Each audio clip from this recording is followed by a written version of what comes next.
ಇನ್ನು ಸುರ್ಜೇವಾಲಾ ಬಳಿ ವಸತಿ ಹಗರಣದ ಬಗ್ಗೆ ವಿವರಣೆ. ನಿನ್ನೆ ರಣದೀಪ್ ಸುರ್ಜೇವಾಲಾ ಭೇಟಿಯಾದಂತ ಜಮೀರ್ ಬಿಆರ್ ಪಾಟೀಲ್ ಏನು ಗಂಭೀರ ಆರೋಪ ಮಾಡಿದ್ರು ಈ ವಸತಿ ಇಲಾಖೆ ಸಂಬಂಧಪಟ್ಟ ಹಾಗೆ. ಸೊ ಬಿಆರ್ ಪಾಟೀಲ್ ಆರೋಪದ ಬೆನ್ನಲ್ಲೇ ಈಗ ಜಮೀರ್ ಭೇಟಿಯಾಗಿದ್ದಾರೆ. ಆರೋಪದ ಬಗ್ಗೆ ದಾಖಲೆ ಸಮೇತ ಜಮೀರ್ ವಿವರಣೆ ನೀಡಿದ್ದಾರೆ. ಹೊಸ ಮನೆ ಹಂಚಿಕೆ ಮಾಡಿಲ್ಲ ಅಂತ ಜಮೀರ್ ಮಾಹಿತಿ ಕೊಟ್ಟಿದ್ದಾರೆ. ವಿಚಾರದಲ್ಲಿ ಯಾವುದೇ ಲೋಪದೋಷ ಆಗಿಲ್ಲ ಅಂತ ಕೂಡ ಜಮೀರ್ ಸುರ್ಜೇವಾಲಾ ಅವರ ಮುಂದೆ ತಮ್ಮ ರಿಪೋರ್ಟ್ ಅನ್ನು ನೀಡಿದ್ದಾರೆ. ಯಾವುದೇ ಸಮಸ್ಯೆ ಇಲ್ಲ, ಈ ಮನೆ ಹಂಚಿಕೆ ಸಂಬಂಧಪಟ್ಟಾಗಿ ಯಾವುದೇ ಹೊಸ ಮನೆ ಹಂಚಿಕೆ ಆಗಿಲ್ಲ ಅಂತ.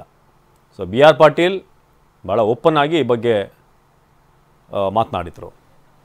ಪ್ರಸನ್ನ ಈ ಬಗ್ಗೆ ಹೆಚ್ಚಿನ ಮಾಹಿತಿಯನ್ನು ನೀಡ್ತಾರೆ. ಪ್ರಸನ್ನ, ಇದೀಗ ಸುರ್ಜೇವಾಲಾ 1-to-1 ನಲ್ಲಿ ಬಹಳ ಮುಖ್ಯವಾದಂಥ ಒಂದಷ್ಟು ವಿಚಾರಗಳ ಪ್ರಸ್ತಾಪ ಆಗ್ತಿದೆ. ಅದರಲ್ಲಿ ಬಿಆರ್ ಪಾಟೀಲ್ ಅವರು ಓಪನ್ ಆಗಿ ಕನ್ಫೆಸ್ ಮಾಡಿದ್ರು, ಹೌದು ನಮ್ಮ ಪತ್ರಕ್ಕೆ ಒಂದು ಬೆಲೆ ಇರೋದಿಲ್ಲ, ಇಲ್ಲಿ ಸರಿ ಇಲ್ಲ ಅಂತ, ವಸತಿ ಇಲಾಖೆಯಲ್ಲಿ ಸರಿಯಾಗಿ ಆಗ್ತಿಲ್ಲ ಪ್ರಕ್ರಿಯೆಗಳು ಅಂತ.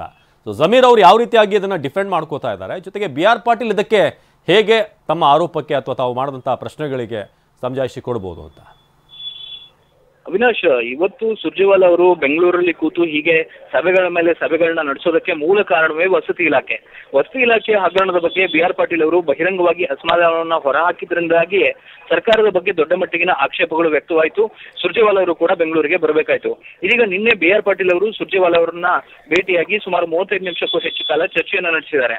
ಸುರ್ಜೇವಾಲಾ ಅವರ ಬಳಿ ದಾಖಲೆ ಕೊಟ್ಟಂತಹ ಬಿಆರ್ ಪಾಟೀಲ್ ಅವರು ತಮ್ಮ ಗಮನಕ್ಕೆ ಬಂದಂತಹ ವಿಚಾರಗಳನ್ನ, ಭ್ರಷ್ಟಾಚಾರ ಏನೇನಾಗಿದೆ ಅನ್ನುವಂತಹ ವಸತಿ ಇಲಾಖೆಯ ಮನೆಗಳ ಹಂಚಿಕೆ ವಿಚಾರದಲ್ಲಿ ಏನೇನು ತಮಗೆ ಲೋಪದೋಷಗಳು ಕಂಡು ಬಂತು ಅದೆಲ್ಲವನ್ನು ಕೂಡ ಸುರ್ಜೇವಾಲಾ ಅವರ ಮುಂದೆ ಇಟ್ಟಿದ್ರು. ಅದಕ್ಕೆ ಸಂಬಂಧಪಟ್ಟ ಹಾಗೆ ಸುರ್ಜೇವಾಲಾ ಅವರನ್ನ ನಿನ್ನೆ ಸಚಿವ ಜಮೀರ್ ಅಹಮದ್ ಖಾನ್ ಅವರು ಖಾಸಗಿ ಹೋಟೆಲ್ನಲ್ಲಿ ಭೇಟಿಯಾಗಿ ಕೂಲಂಕುಷವಾಗಿ ಮಾತುಕತೆಯನ್ನ ನಡೆಸಿದ್ದಾರೆ. ವಸತಿ ಇಲಾಖೆಯಲ್ಲಿ ಕೇಳಿ ಬರ್ತಾ ಇರುವಂತಹ ಆರೋಪಗಳು ನಿಜಕ್ಕೂ ಕೂಡ ಆರೋಪಗಳ ಅಥವಾ ಕೇವಲ ಮೇಲ್ನೋಟಕ್ಕೆ ಮಾತ್ರ ಹೇಳಿಕೆಗಳನ್ನ ನೀಡಲಾಗ್ತಿದೆ ಅನ್ನುವಂಥದ್ರ ಬಗ್ಗೆ ಸಂಪೂರ್ಣವಾದಂತಹ ದಾಖಲೆಗಳನ್ನ ತಮ್ಮ ಮಟ್ಟದಲ್ಲಿ ಏನಿದೆ ಅದೆಲ್ಲವನ್ನು ಕೂಡ ಸುರ್ಜೇವಾಲಾ ಅವರ ಗಮನಕ್ಕೆ ಜಮೀರ್ ಅಹಮದ್ ಖಾನ್ ಅವರು ಇಟ್ಟಿದ್ದಾರೆ. ವಸತಿ ಇಲಾಖೆಯಲ್ಲಿ ಯಾವುದೇ ರೀತಿಯ ಮನೆಗಳ ಹಂಚಿಕೆಯಲ್ಲಿ ಹಗರಣ ನಡೆದಿಲ್ಲ ಮತ್ತು ಈ ರೀತಿಯ ಹಂಚಿಕೆಗಳನ್ನ ರಾಜ್ಯ ಮಟ್ಟದಲ್ಲಿ ನಡೆಸೋದಕ್ಕಾಗೋದಿಲ್ಲ.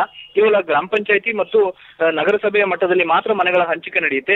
ಹೀಗಾಗಿ ವಸತಿ ಇಲಾಖೆಯ ಅಧಿಕಾರಿಗಳಿಗೂ ಅಥವಾ ತಮಗೂ ಈ ಹಗರಣಕ್ಕೆ ಯಾವುದೇ ರೀತಿಯ ಸಂಬಂಧ ಇಲ್ಲ ಅನ್ನುವಂಥದ್ದನ್ನ ಜಮೀರ್ ಅಹಮದ್ ಖಾನ್ ಅವರು ಸುರ್ಜೇವಾಲಾ ಅವರಿಗೆ ಸ್ಪಷ್ಟಪಡಿಸುವಂತ ಕೆಲಸವನ್ನ ಮಾಡಿದ್ದಾರೆ.